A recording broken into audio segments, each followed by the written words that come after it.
आप सबके अंदर विराजमान परमपिता को मेरा प्रणाम।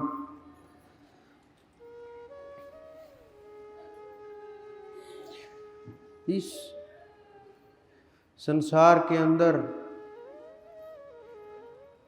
आध्यात्म के लिए अनेकों उत्सव किए जाते हैं। समय समय के ऊपर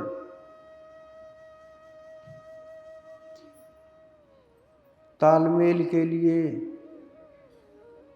लोगों को दिशा देने के लिए, समाज के लिए,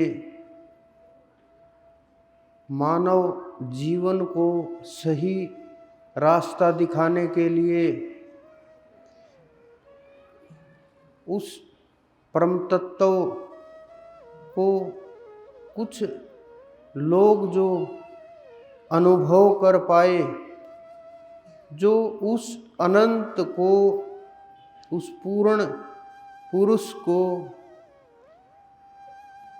जहाँ तक भी उन्होंने उस अनंत को समेट करके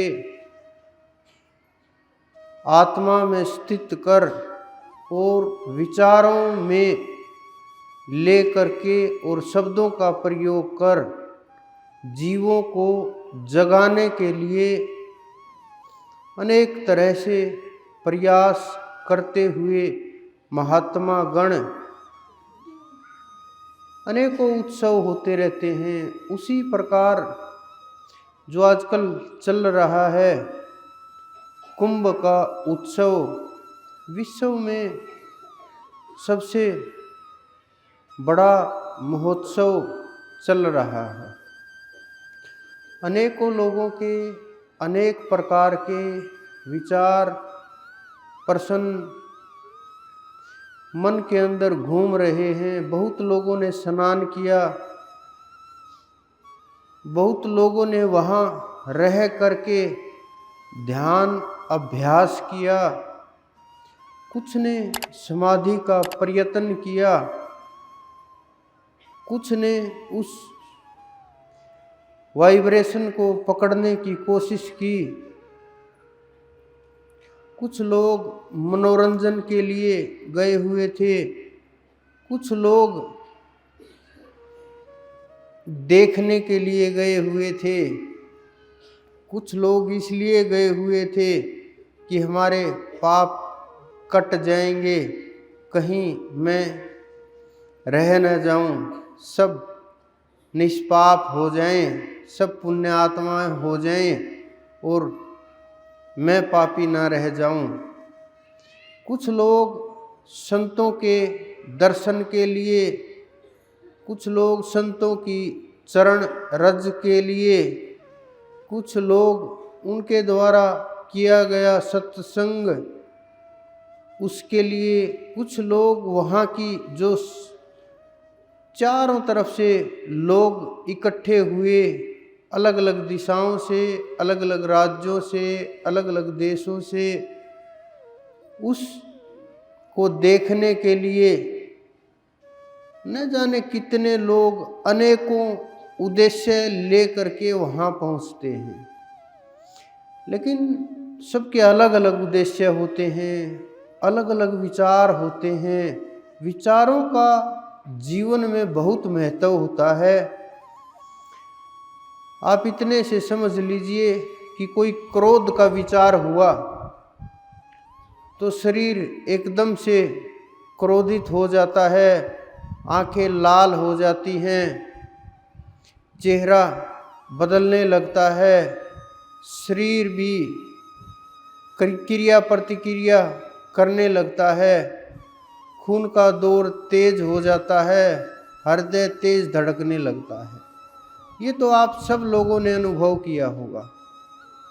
इसी प्रकार से एकदम से भय अगर किसी जानवर से हो, मनुष्य से हो, प्रकृति से हो, किसी भी कारण से मनुष्य एकदम भय का विचार आए तो उसका भी परिणाम आप लोग सब अनुभव करते हैं कि मानव एकदम से भयभीत हो जाएगा, घबरा जाएगा, बहुत देर तक दिमाग में समझ नहीं आएगा कि क्या उपाय करना चाहिए, कैसे इसका रिएक्ट करना चाहिए, किस प्रकार से जवाब देना चाहिए, कैसे भय से निकलना चाहिए, ये सवाल भी नहीं आएंगे। कुछ देर तो थोड़ी देर बाद समझ आएगा कि हुआ क्या है।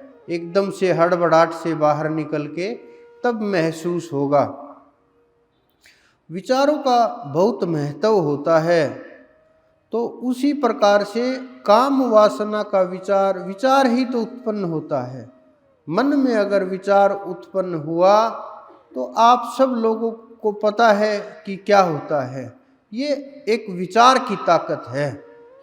विचार के अंदर इतनी ताकत होती है, इतनी शक्ति होती है कि वो करोड़ों लोगों के जीवन को भी प्रभावित करता है, स्वयं को भी प्रभावित करता है, और वो आत्मा को उठा करके उस परम तत्व तक ले जाने का महत्व रखता है।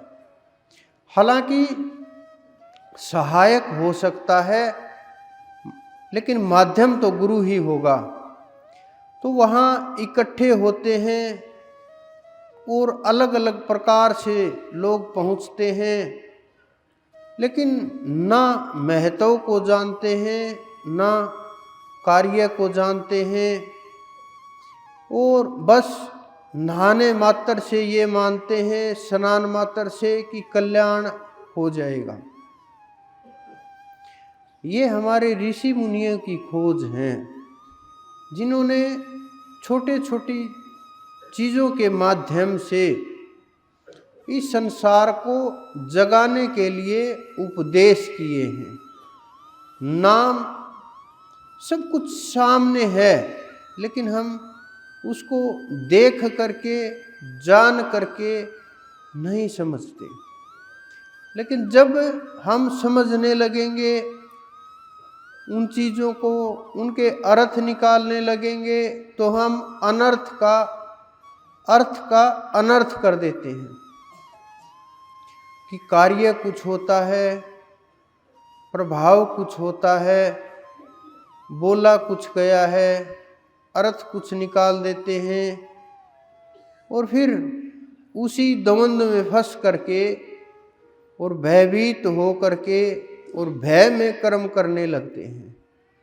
भय की जो साधना होती है, डर की जो साधना होती है, वो परमात्मा तक लेकर के नहीं जाती। कि आपको डरा करके परमात्मा का नाम अगर दे दिया जाए, रटवाया जाए, वो कितने दिन चलेगा। लोभ की साधना परमात्मा तक नहीं लेकर के जाएगी।